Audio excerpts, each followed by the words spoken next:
ইসরায়েলে যখন ইরানের প্রায় ২০০ মিসাইল ছোড়া হলো, ঠিক তখনই নতুন করে আলোচনায় চীন এবং ইরানের ২৫ বছরের সেই কৌশলগত অংশীদারিত্বের চুক্তি। সেই চুক্তিতে অর্থনৈতিক বিষয়ের পাশাপাশি সামরিক সহযোগিতার বিষয়টি এতটাই বিস্তৃত যে ইসরায়েলের সঙ্গে যুদ্ধ শুরু হলে ইরানের সেনাবাহিনীর পাশে দাঁড়িয়ে লড়াই করতে দেখা যেতে পারে চীনের পিপলস লিবারেশন আর্মিকেও।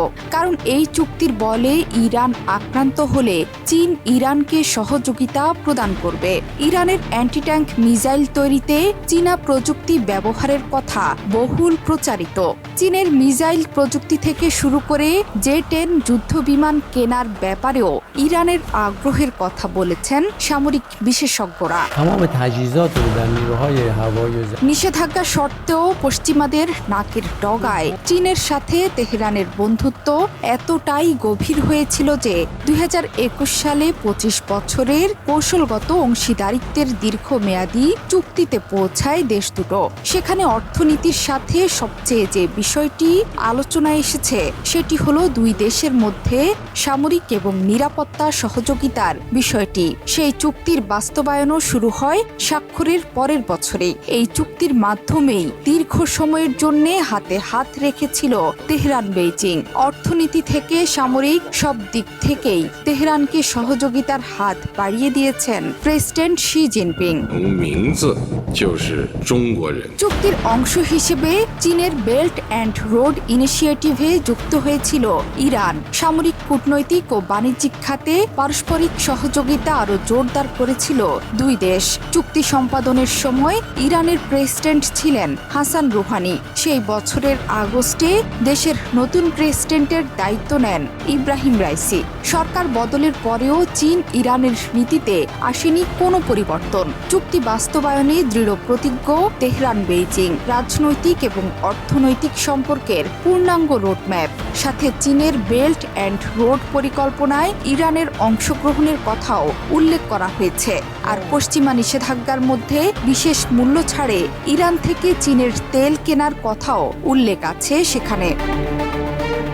সাম্প্রতিক সময়ে মধ্যপ্রাচ্য সংকটে শুক্রবার প্রায় ৫ বছর পর জুম্মার নামাজে দাঁড়িয়ে পুরো মুসলিম বিশ্বকে এক হতে বলেছেন সর্বোচ্চ ধর্মীয় নেতা আয়াতুল্লাহ আলী খামেনি। মুসলিমদের শত্রুরা এক বলে সর্বাত্মক যুদ্ধকে সত্যি বলে বজ্রকণ্ঠে হুঙ্কার ছেড়েছেন খামেনি। দুশমনে মিল্লাত সুরিয়ে است، দুশমন মিল্লাত ইয়েমেন است، দুশমন یکی است، شیوه‌های دشمن در کشورهای مختلف است।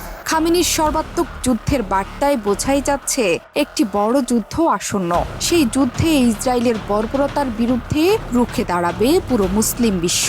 তাদের পাশাপাশি ইরানের পাশে থাকবেন রুশ প্রেসিডেন্ট ভ্লাদিমির পুতিন এবং চীনা প্রেসিডেন্ট শি জিনপিং। ইসরায়েলের কর্মকাণ্ডে ক্ষুব্ধ দুই নেতা সর্বাত্মক যুদ্ধ বাঁধলে পুতিন যে ইরানকে ড্রোন মিসাইল দিয়ে সাহায্য করবে সেটি এক প্রকার সবারই জানা। কিন্তু চীন কি করবে? বেইজিং এর উদ্দেশ্য ইতোমধ্যেই পরিষ্কার। ২৫ বছরের সেই চুক্তিতে সামরিক এবং নিরাপত্তা সহযোগিতার কথাটি স্পষ্ট ভাষায় লেখা আছে। এই চুক্তিটি এখন ইসরায়েল সহ পশ্চিমাদের মাথা ব্যথার কারণ। যুদ্ধ বাঁধলে অবশ্যই ইরানকে সামরিক এবং নিরাপত্তা জনিত সকল সহযোগিতা দিতে বাধ্য বেইজিং। আর সেটি হলে এই যুদ্ধে হালে পানি পাবে না পশ্চিমারা।